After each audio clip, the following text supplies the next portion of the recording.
요한복음 3장입니다. 바리새파 사람 가운데 니고데모라는 사람이 있었다. 그는 유대인들 사이에서 유력한 지도자였다. 하루는 그가 밤늦게 예수를 찾아와서 말했다. 라삐님, 우리 모두는 선생님이 하나님께로부터 직접 오신 분이라는 것을 알고 있습니다. 하나님이 관여하지 않으시면 아무도 선생님이 하시는 일, 곧 하나님을 가리켜 보이고 하나님을 계시하는 일을 할 수 없습니다. 예수께서 말씀하셨다. 내 말이 정말 맞다. 내가 하는 말을 믿어라.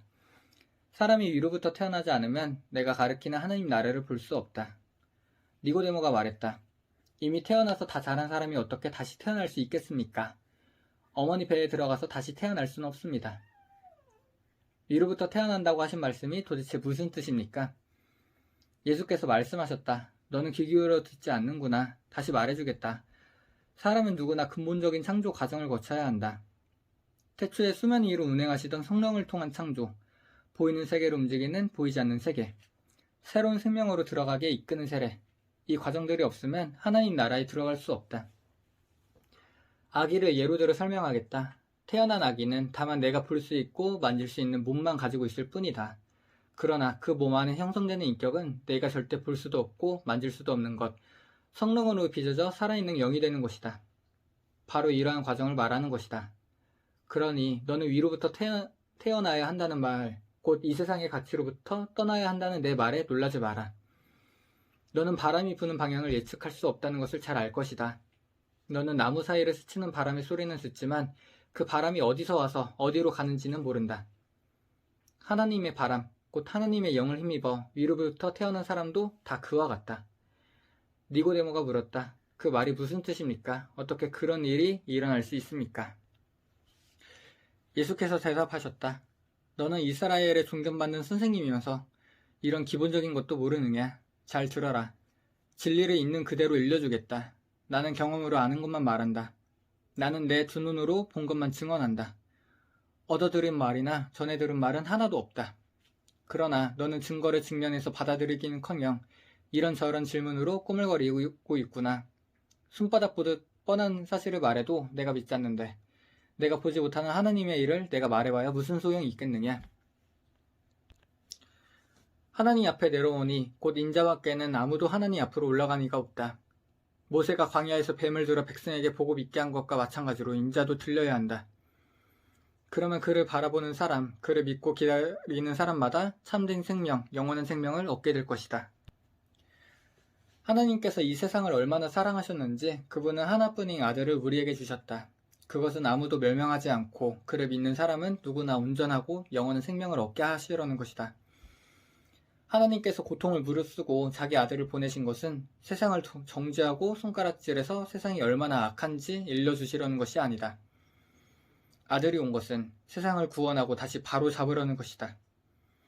누구든지 아들을 신뢰하는 사람은 죄를 용서받지만 아들을 신뢰하지 않는 사람은 이미 오래전에 사형 선고를 받았으면서도 그것을 모르는 사람이다.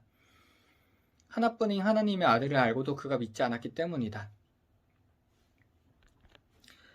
너희가 처한 위기상황은 이러하다. 빛이신 하나님께서 세상 안으로 들어오셨지만 사람들은 어둠을 찾아 달아났다. 그들이 어둠을 찾아 달아난 것은 하나님을 기쁘시게 해드리는 일에 관심이 없었기 때문이다. 악행을 일삼고 부정과 망상에 사로잡힌 사람은 누구나 빛이신 하나님을 싫어해서 그 빛에 가까이 가려고 하지 않는다. 자기 행위가 드러날까 괴롭고 두렵기 때문이다. 그러나 진리와 실체 안에서 일하고 살아가는 사람은 빛이신 하나님을 맞아들인다. 그것은 자기 행위가 하나님의 일을 위한 것이었음을 드러내려는 것이다. 이 대화를 마치고 예수께서 제자들과 함께 유대로 가셔서 그들과 함께 휴식을 취하셨다. 예수께서는 세례도 주셨다. 같은 때에 요한은 살림 근처에 있는 에논에서 세례를 주고 있었는데 에논은 물이 풍부한 곳이었다. 이때는 아직 요한이 감옥에 갇히기 전이었다. 요한의 제자들이 세례의 본질을 두고 유대 지도자들과 논쟁을 벌였다. 제자들이 요한에게 가서 말했다. 라삐님, 요단강 건너편에서 선생님과 함께 있던 분을 아시지요? 선생님께서 증언하고 인정해 주신 분 말입니다. 그분이 이제는 우리와 경쟁하고 있습니다.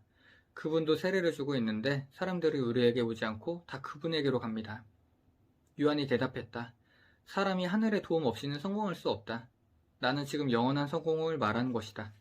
나는 메시아가 아니다. 나는 그분보다 앞서 보냄받아서 그분을 준비하는 사람에 불과하다. 내가 이것을 공개적으로 말할 때에 너희도 그 자리에 나와 함께 있었다. 신부를 얻는 이는 당연히 신랑이다. 그리고 들러리가 되어 신랑 곁에서 그가 하는 말을 모두 듣는 신랑의 친구는 참으로 행복하다. 내가 바로 그 사람이다. 이제 결혼식이 끝나고 행복한 결혼 생활이 시작될 것을 잘 아는 신랑의 친구가 어떻게 질투할 수 있겠느냐.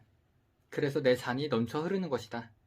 지금은 그분이 중앙 무대로 나오시고 나는 가장자리로 비켜나가야 할 순간이다. 위로부터 오시는 그분이야말로 하나님께서 보내신 다른 어떤 심부름꾼보다 뛰어나신 분이다. 땅에서 난 자는 땅에 비해서 땅의 언어로 말하지만 하늘에서 나신 분은 우리와 차원이 다르다. 그분은 하늘에서 직접 보고 들은 것을 증거로 제시하신다. 하지만 아무도 그 같은 사실에 관심을 주지 않는다. 그러나 그 증거를 면밀히 살펴보는 사람은 하나님이 곧 진리라는 사실에 자기 목숨을 걸게 된다. 하나님께서 보내신 그분은 하나님 말씀을 전한다. 하나님께서 성령을 조금씩 나누어 주신다고 생각하지 마라. 아버지는 아들을 한량없이 사랑하신다. 아버지는 아들에게 모든 것을 맡기셔서 아들로 하여금 그 선물을 아낌없이 나눠주게 하셨다. 그래서 아들을 받아들이고 신뢰하는 사람은 누구나 그 모든 것, 곧 온전하고 영원한 생명에 참여하게 된다. 어둠 속에 있어 아들을 신뢰하지 않고 외면한 사람이 생명을 보지 못하는 것도 그 때문이다. 그가 하나님에 대해 경험하는 것이라고는 온통 어둠, 지독한 어둠뿐이다.